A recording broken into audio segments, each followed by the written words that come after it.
Hello, everyone. Today, we're talking addiction.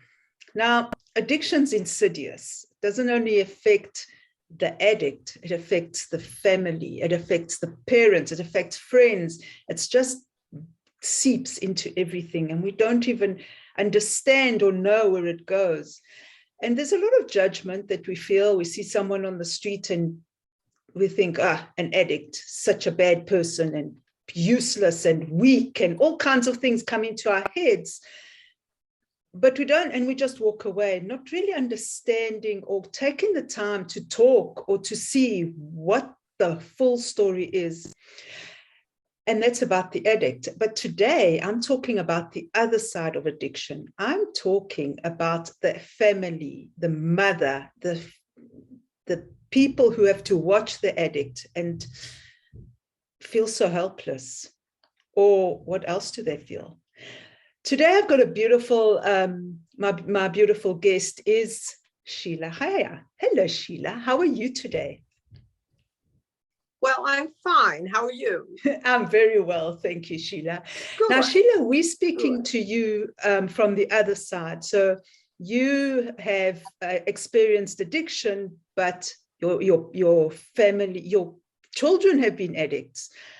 Tell us a bit about, first of all, about Sheila. Let's go a bit further. Tell us a bit about Sheila, and then tell me a bit about how you felt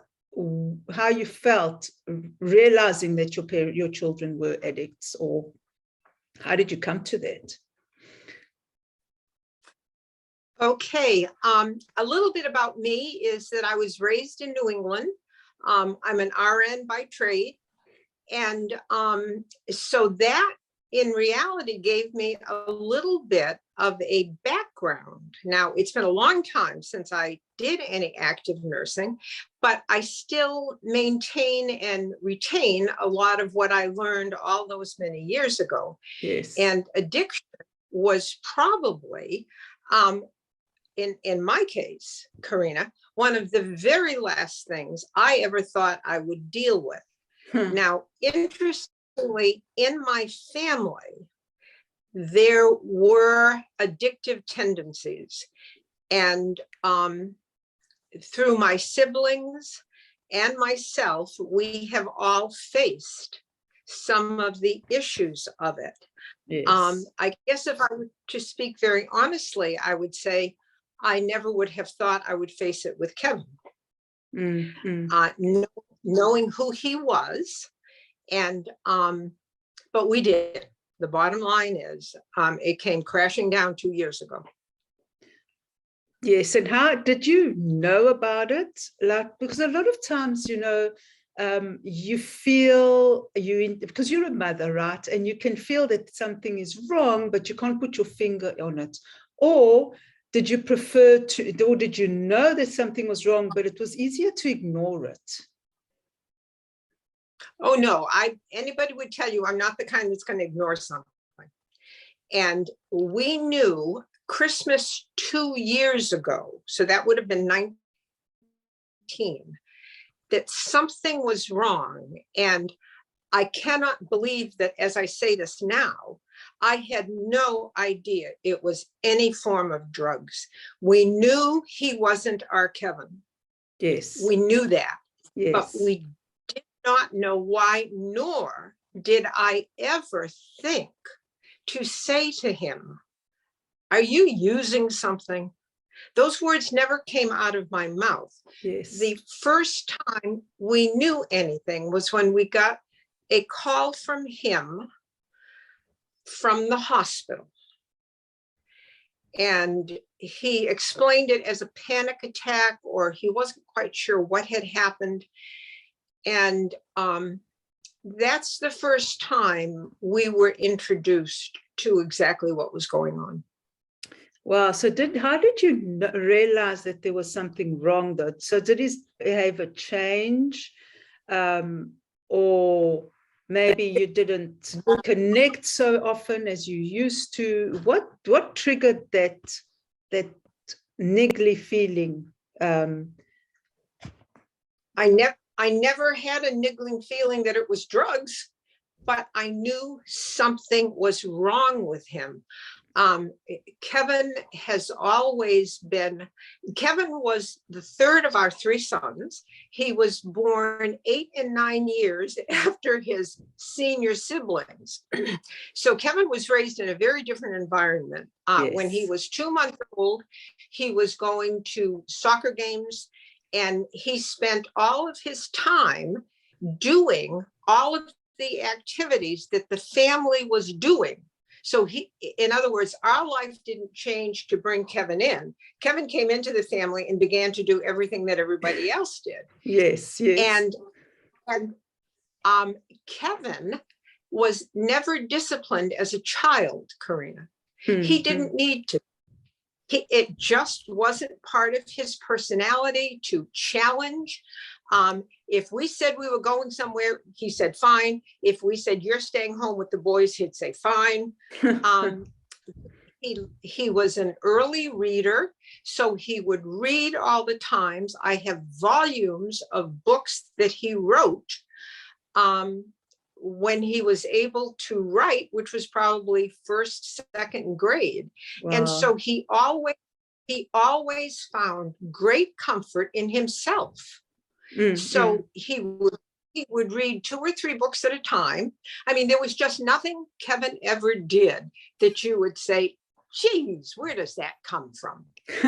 He just blended into the family. Yes, yes, yes. And so to say that we would ever have watched for anything like this in Kevin was clearly not the case. Clearly not the case. We had issues with another son, but we always saw them coming. Okay. There were always discipline issues. With Kevin, there was really none of that. Again, which is why when at that Christmas, when he spent most of his time on the couch and I didn't get it, I just never put 2 and 2 together, Carina. I wasn't looking. I wasn't. Well, yes, but you also couldn't be aware of it, but didn't you think that why was he lying on the couch, but it's a normal thing, I suppose. So was that something that maybe you hadn't noticed? Well, again, he was out plying his profession. So he would only come home every 3 or 4 months, or if his dad or I had a birthday or he had a birthday. The behavior lying on the couch was absolutely out of normal. Yes. It was totally out of normal. But I cannot tell you why we did not turn to him and say, I'm sure we did. I'm sure we said what's wrong. And I'm sure he gave us some plied excuse as to why he was laying around. He didn't feel, I don't know, but I do know I never went down the road of drugs. I didn't. And maybe, and you said it earlier, maybe I was afraid to, but I don't think so. I think it just didn't cross my mind. Yes. It truly did not cross my mind, nor his father's. Yes. Yes. I want to go back to, you mentioned that you realized something was wrong when he called you from the hospital. How did you feel about that when you now realized that there was really something wrong? Were you afraid? Did you feel guilty? What did you feel? I was very fearful. I have learned how to be very, very fearful. It's a response I hate, but I've lived with a huge amount of fear. Once we found out, as we were driving to the hospital, which was about an hour away, I remember talking to my husband and saying, what do you suppose happened? And we went down some pretty bad roads of things that could have happened to Kevin. Mm-hmm. But again, Carina, I never went to what Kevin had done to Kevin. Mm-hmm. And as the nurse walked us into the hospital, and it was during COVID, during the worst part of COVID, because this would have been July of 20.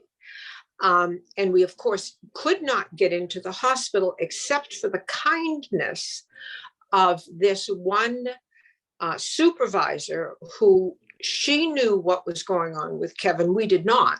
Mm-hmm. She allowed us to come in. So the nurse who walked us down said to me, you know, I remember the time my mother sat me down and really let me have it. She said, I guess that's what you're going to do with Kevin. And I'm still walking down the corridor thinking, what is she talking about? Because even while they knew, because Kevin told them he Yes. OD'd on meth, Yes. they did not tell me.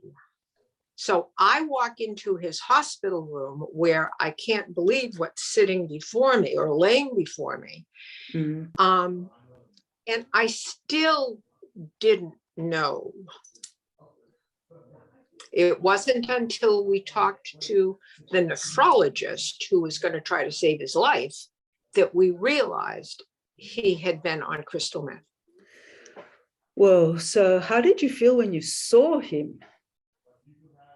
He was totally beaten up, but not beaten up by anybody other than having spent probably 10 hours in a field where he had lost his contacts. He had climbed over barbed wire. He was in a totally psychotic state. And he didn't know where he was. He didn't know what happened to him. He had fallen into a stream. And I'm looking at him and realizing medically that he's in dreadful condition. And then we realized that his kidneys had shut down. So it was a challenge to be angry as I had a doctor saying to me, if we don't get him on dialysis very quickly, we're probably going to lose him. And she said, you have power of attorney. I said, then start the dialysis. Yes. And so there were a lot of mixed feelings. I never got to anger.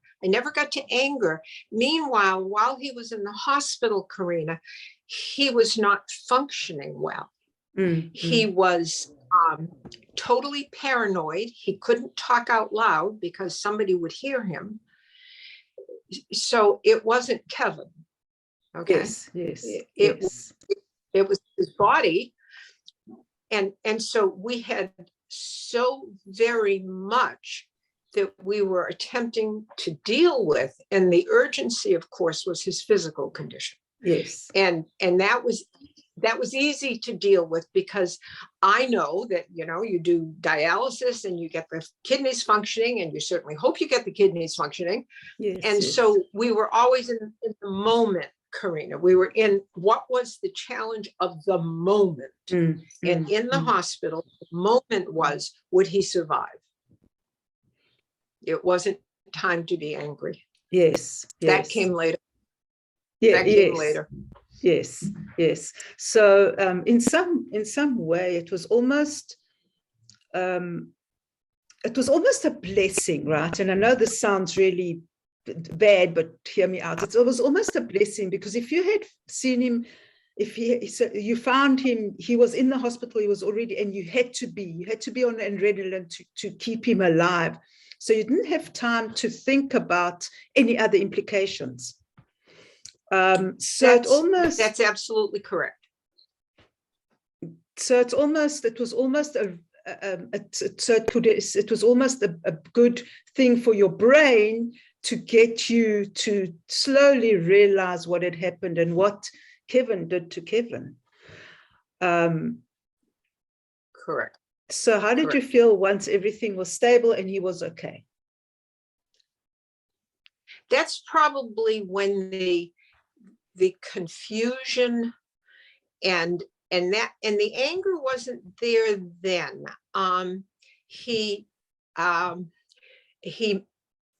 Kevin enjoys being in control. That's part of his profession.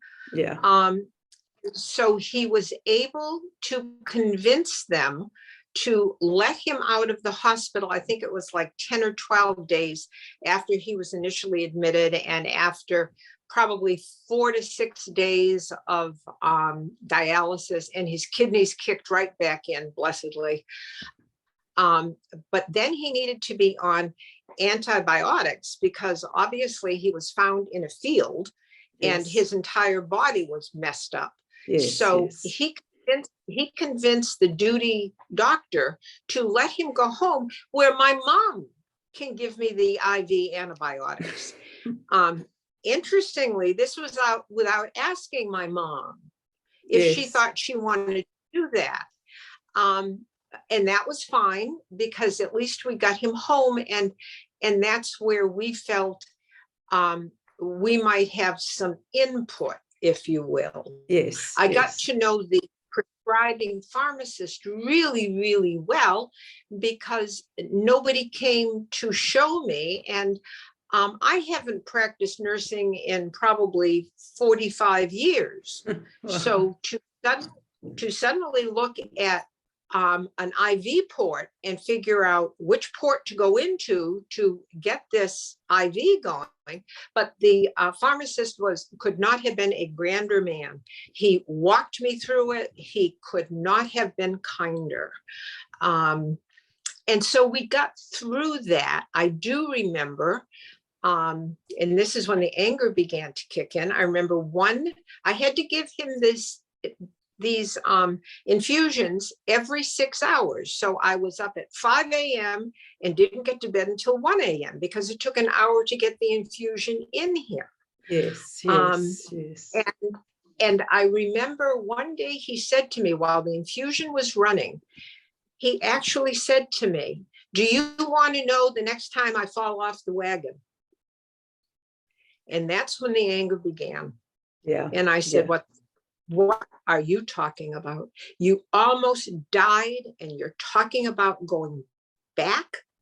And that's when I began to realize that this wasn't a once and done thing, and that it had going on. We never talked a lot about it. Kevin always stopped the conversation. Kevin never wanted to talk about it, sometimes under the guise of I'm shamed. I think sometimes he wanted to protect me, although at this point I was beyond any kind of protection. Right. So we never learned all about his road to addiction. And again, speaking very honestly, he lived with us for a year and continued to use, and we didn't know it.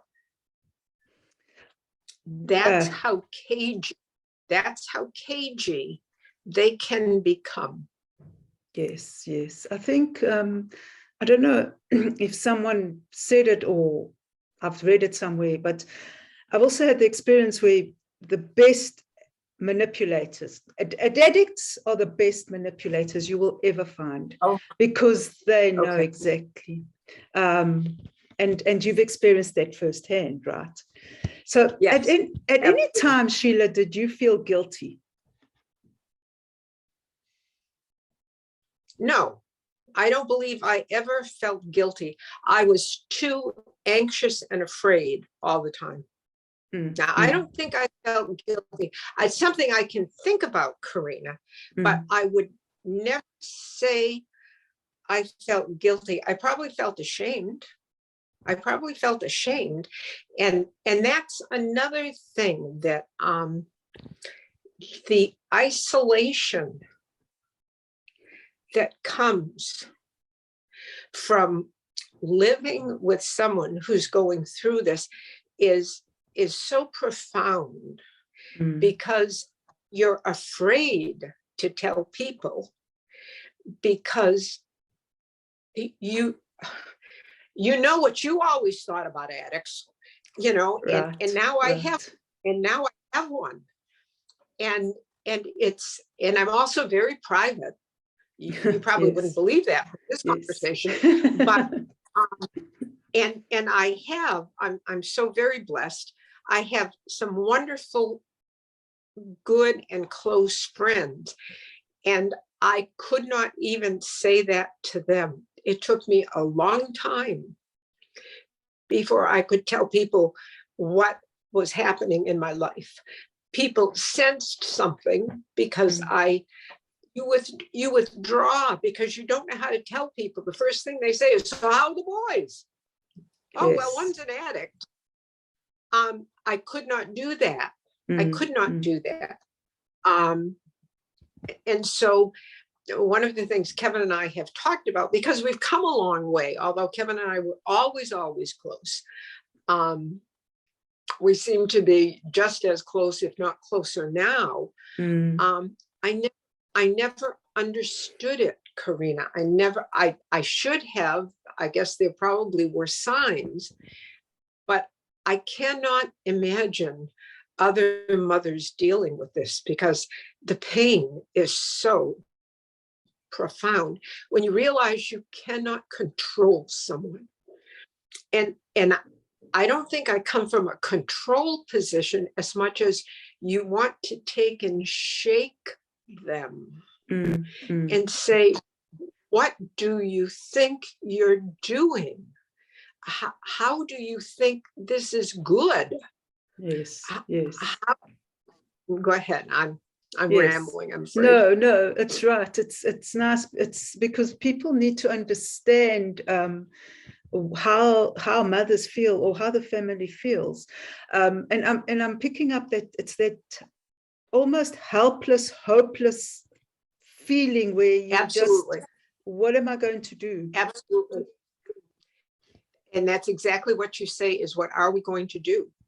And so we live out in the country. And when I say in the country, I mean that we live almost a mile off a paved road. Wow, yes. Okay. And we live on 20 acres. Every one of the houses around us have 20 acres if they don't have 40 acres. So there is nothing metropolitan around here. So Kevin would often say, I just have to get out. Yes. And at my age, I like being out here. At his age, he did not. Yes. And so we would let him go. And apparently what we didn't realize, Carina, was every time he went out, he used. Yes. Now, he would only go out on weekends. But again, we didn't know it. Yes. I don't know how we didn't know it. And then, later on, you'd get a call from another hospital and saying, we have your son Kevin here, or Kevin would call. I can't remember how many different calls we got from hospitals, probably 3 or 4. This is during the year that we thought we were giving him to get better, and he wasn't. So hopeless is a really good word. So what would you suggest to parents? Because I'm sure a lot of parents are in the same situation, because like I said, addicts are very good manipulators. It's just a thing, and I apologize to anybody who disagrees, but that's, you've experienced that. What would you suggest to other mothers? Because I'm sure you're in constant worry. So he's going out and you're worrying. Now, is he going to use? Am I going to get a call from a hospital? Am I going to get a call that he's dead? And how do you deal with that kind of information? Because you can't train him up and keep him in the house or lock him in the house, right? He's a grown man. So how did you deal with that? I cried a lot.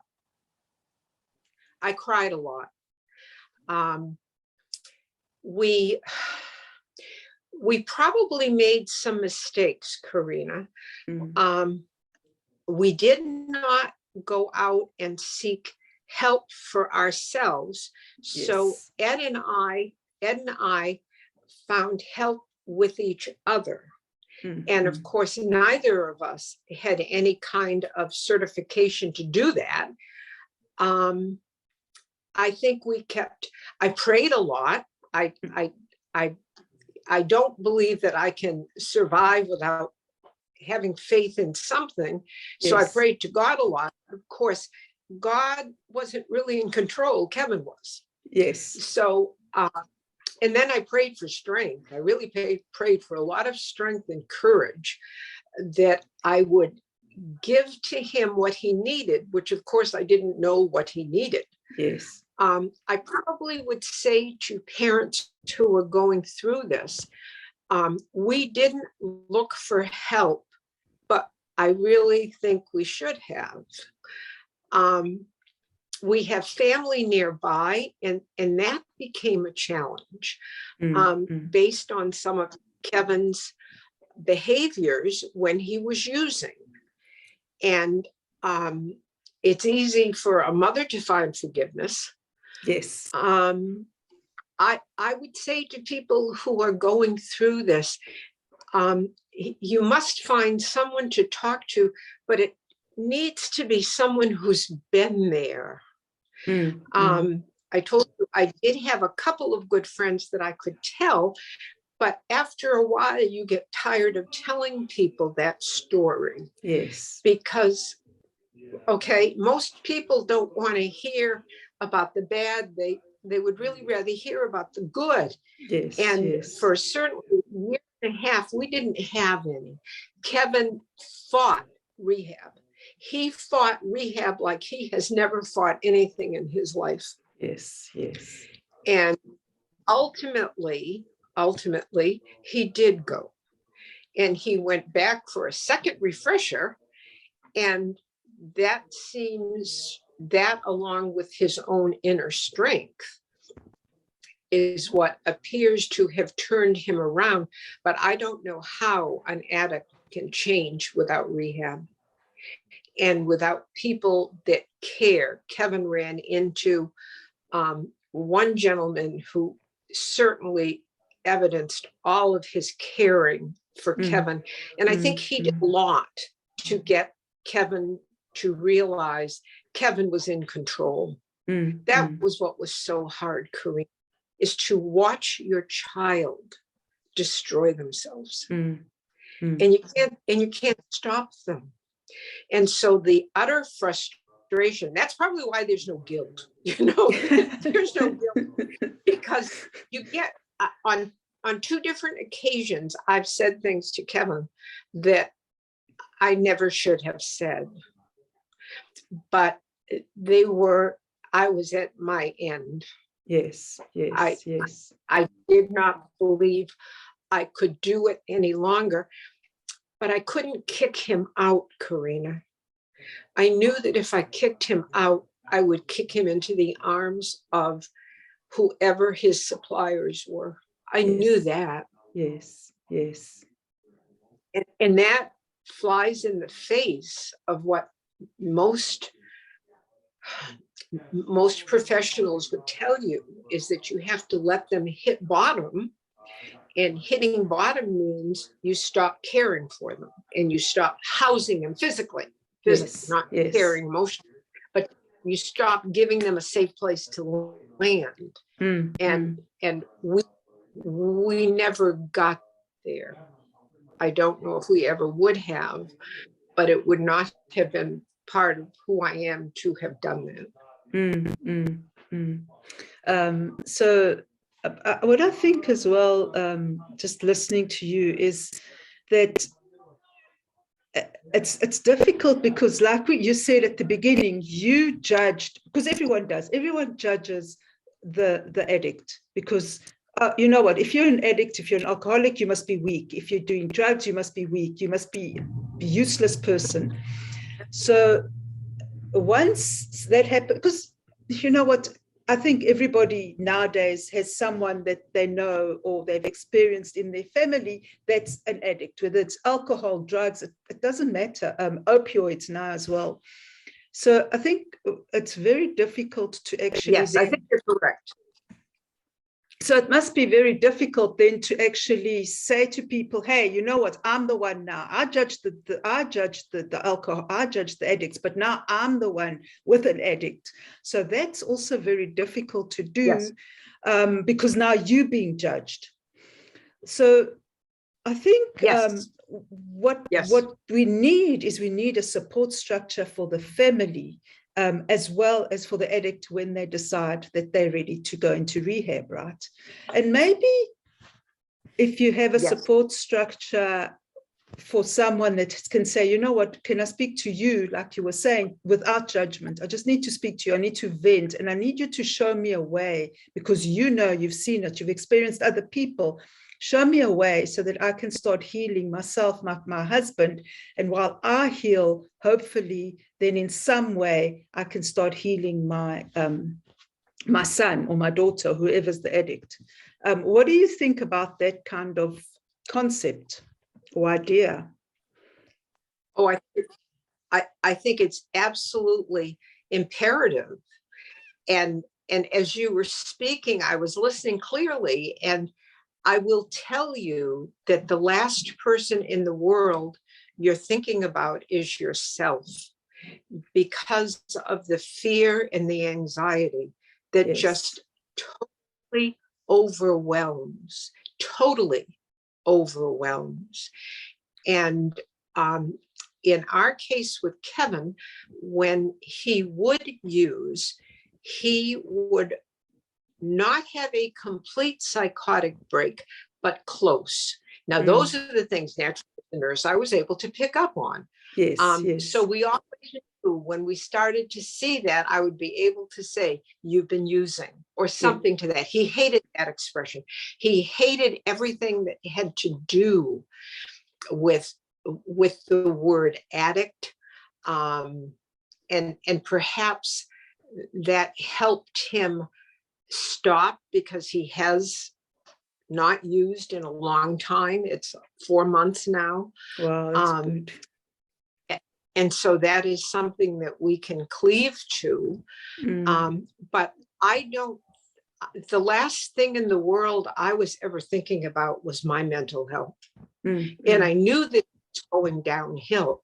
I knew that I kept myself away from the edge, but that's because I worked really hard at it, so that I didn't fall over the edge, because I didn't know what would then happen to Kevin. So you don't have any self-survival skills. You have to keep going, because the situation is so dire. It is so painful. And there are times when the behavior of everybody is crazy. And that's brought on by I bet if you talk to any other parents of someone who has been involved with drugs, see, I even have a hard time saying the word addict, that the behavior is crazy. And you would have said, never in a million years would I have allowed that. That's not true when you're dealing with an addict. When you're dealing with an addict, you'll do anything to attempt to keep peace, to attempt to keep some kind of normalcy, because you keep seeing normal drift away.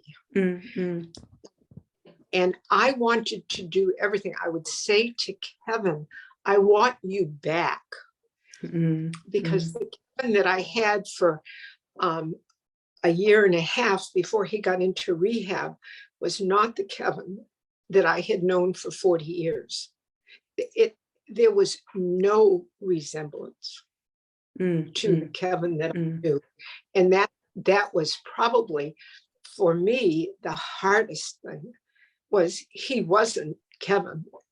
And I would tell him that. I tried to be careful because he didn't want to hear it. But they're not in their right minds. I hope he'll forgive me for saying that. But they're not in their right minds when they're on this stuff. No.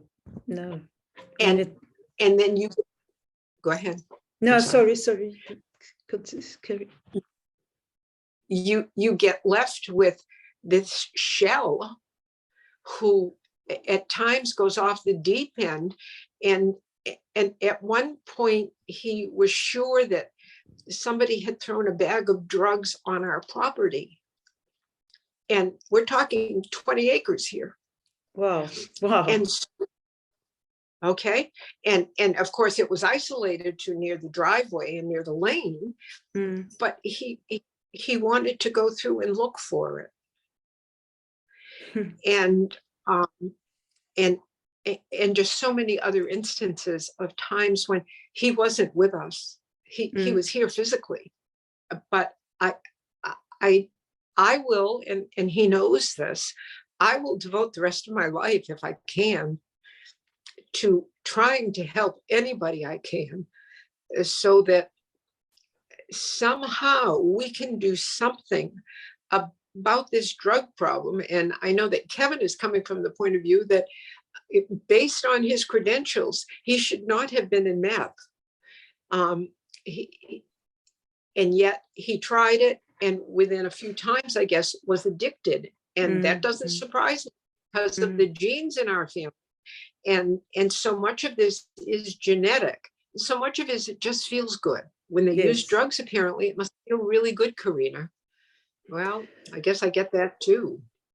Yes, so, but I think sometimes, the pain, there's so much pain, you don't know how to deal with it. So you drink a bottle of whiskey or you take meth because it somehow, the devil somehow, if we can call it the devil in inverted commas, this somehow appeases the pain. Also, you think.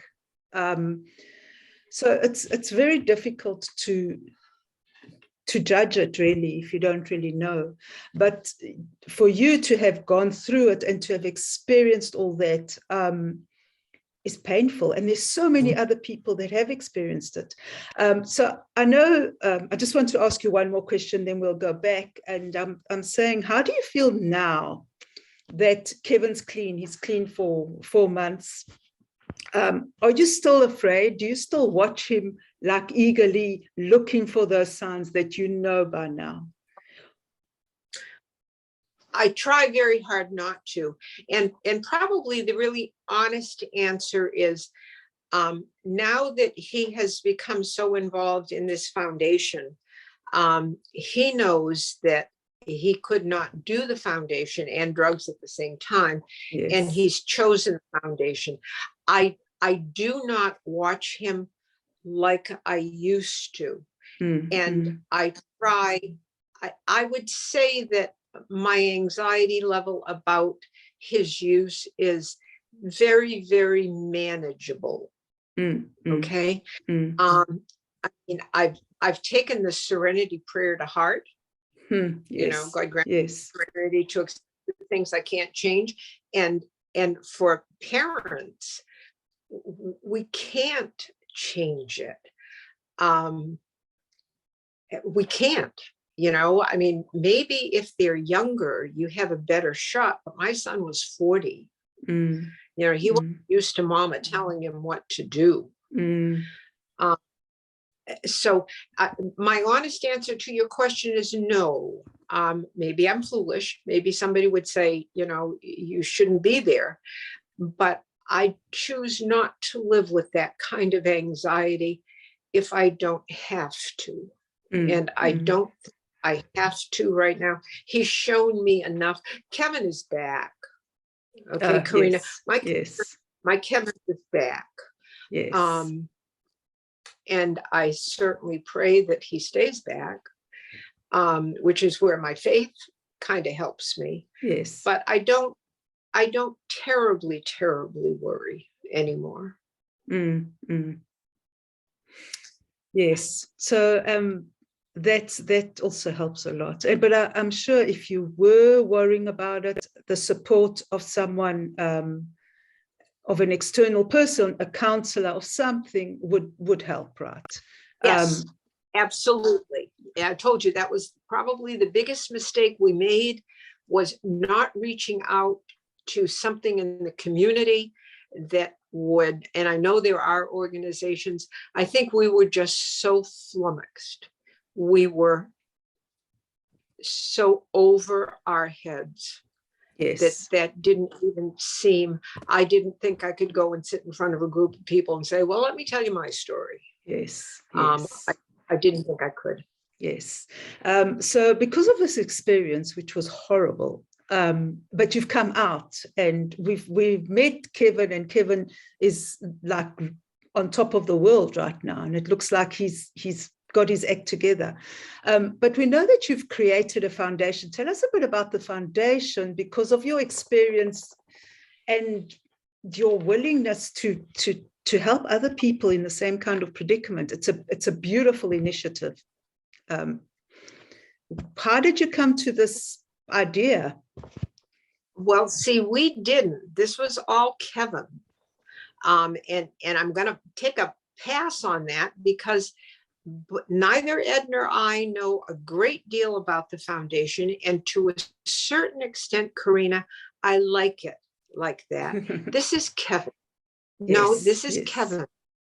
And what I have told him I would be most happy to do would be, and see, I think I'm thinking small scale. I'm sure Kevin thinks much bigger scale than I do, but I would love to have the opportunity to talk to people about what we went through.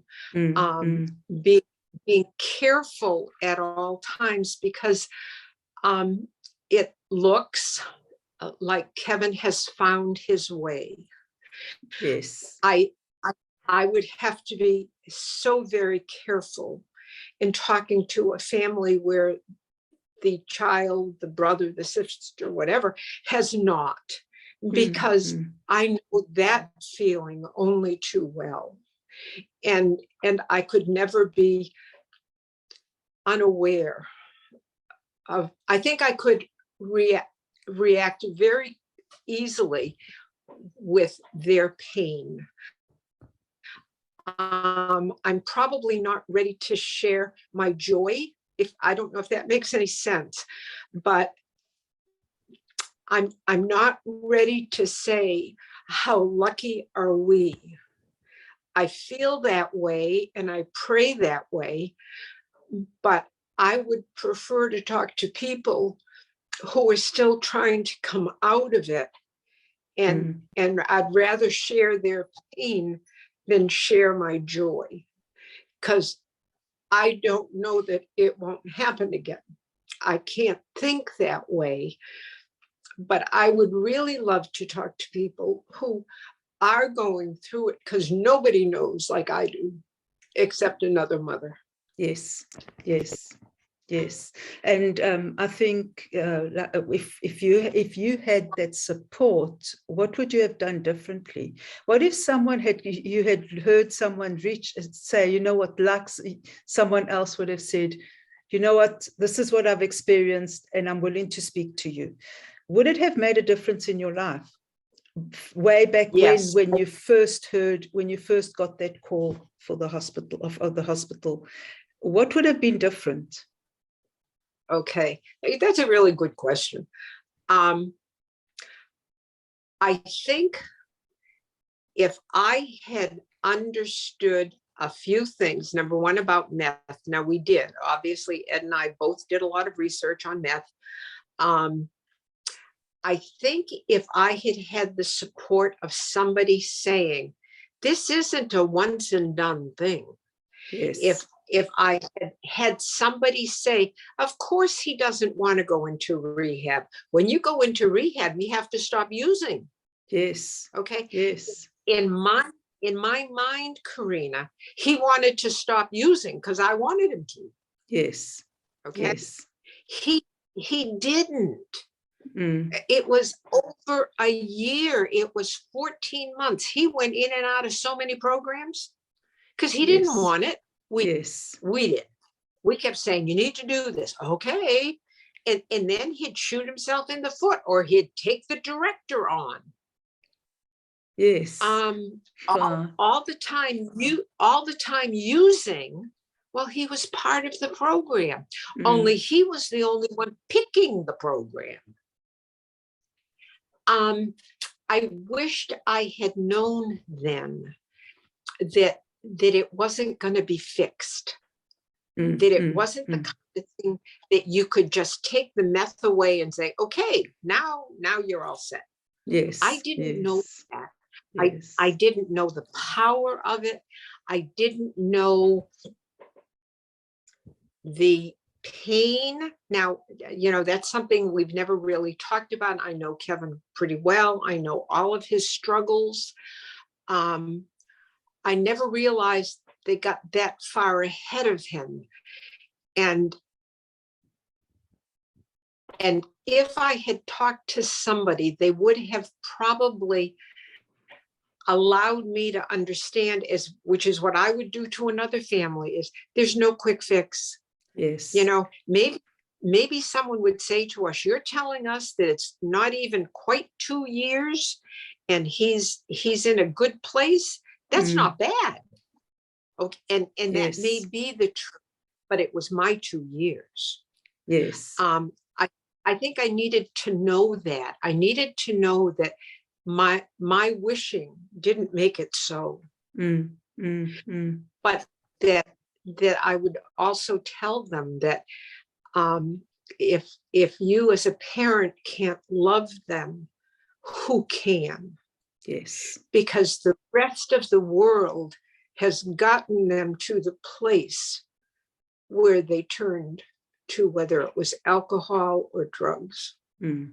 So the rest of the world isn't going to fix them, but I think parents have a better shot than anybody. Not denying that rehab is probably what really, really did it.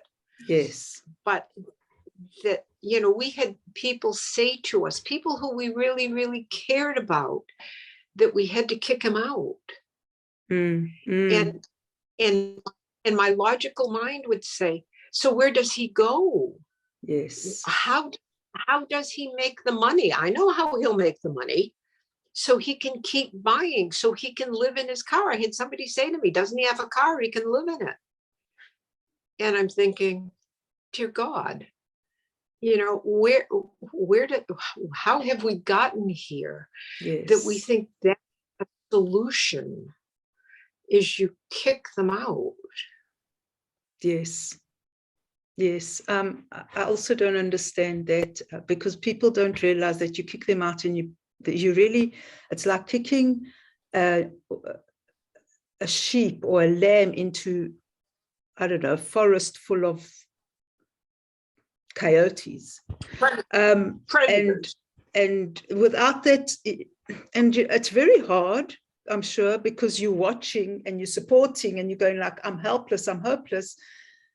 But how many people kick their children out to their death?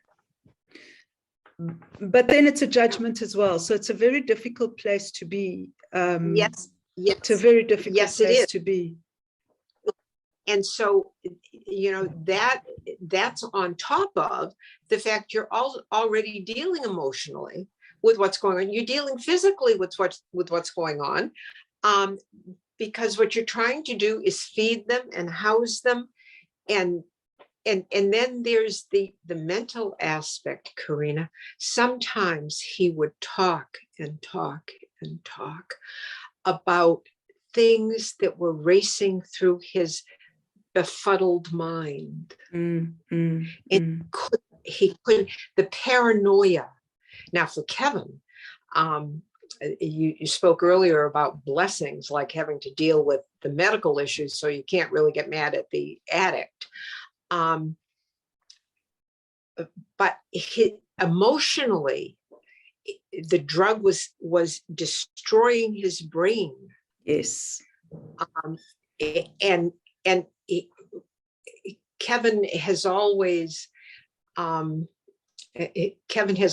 a delight to talk to. He could talk on most any subject. He could talk so well. His mind was, at any rate, it wasn't there. It wasn't there.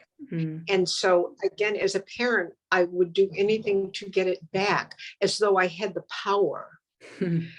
As though I had the power, and yet all I knew was if I kept feeding him and doing his wash and listening to him and encouraging him, that maybe he would come back.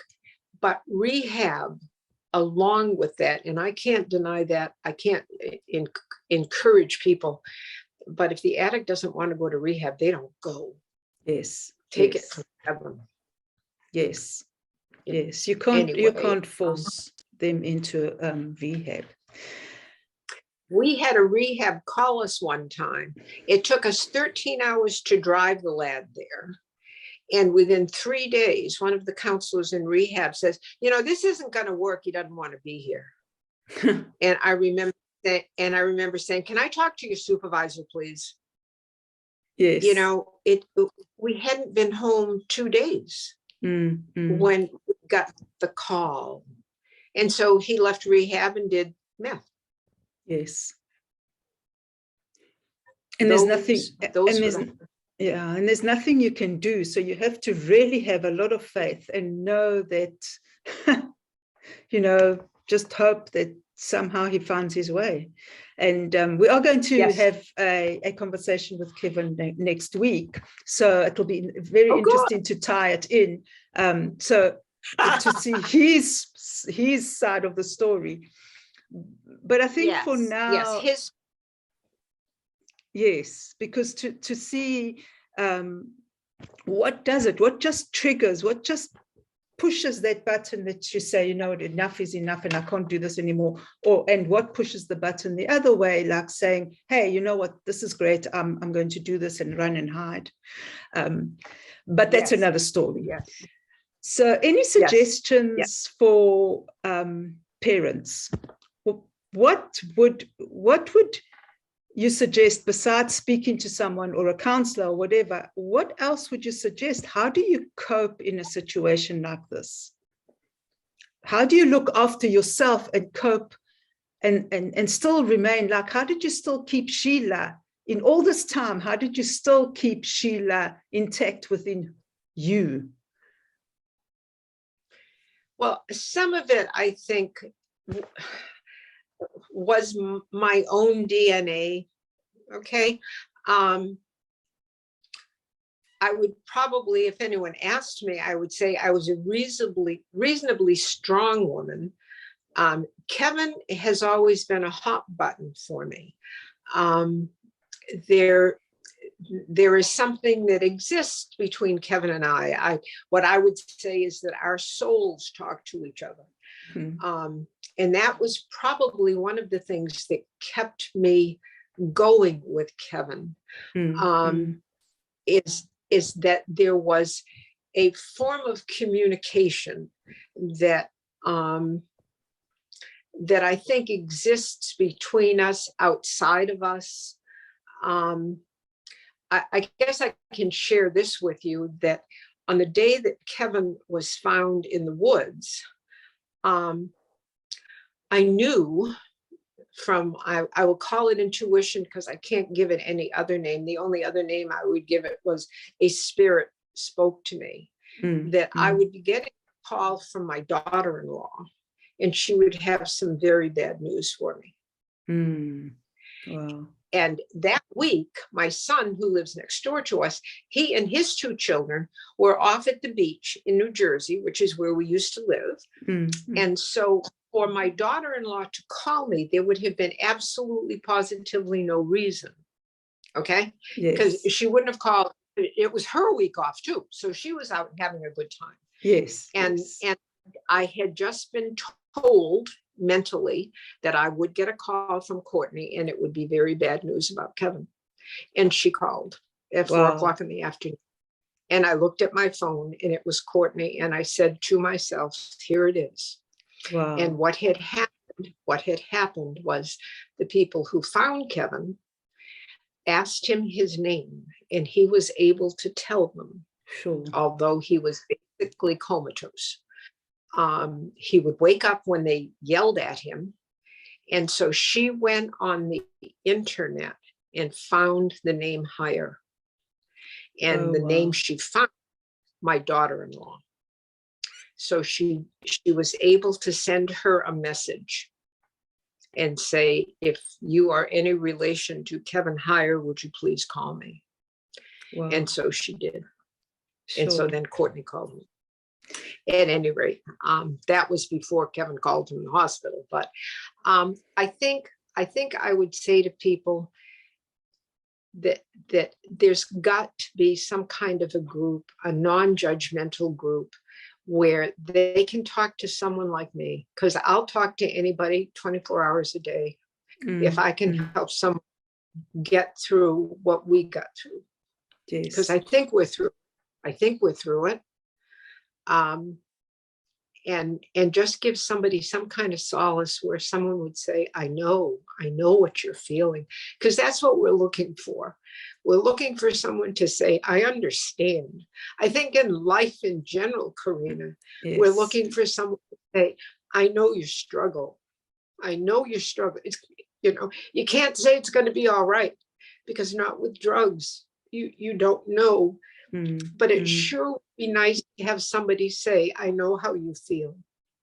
And mean it. Yes. Or just sit there in silence and just listen. Well, thank you so much, Sheila. This has been, it's been very emotional. It's been a very emotional episode. But it's been very real, and I appreciate it. And I think it'll impact a lot of people, and people will understand addiction from the other perspective, but mostly from a parent, from a mother's heart, which means so much. If someone wants to get hold of you, we will have your details down below, right? That would be fine. That would be fine. Or your email address, or Kevin's email. The email would be fine, and then at some point we could, if we needed to talk, I would be more than happy to do that too. But email would be fine. Thank you so much, Sheila. This has been an honor and a pleasure. It's really been great. Thank you so much for your time, and we will see you soon. Thank you, everyone. Thank you. Bye. Have a good day. Thanks. Bye-bye. You too.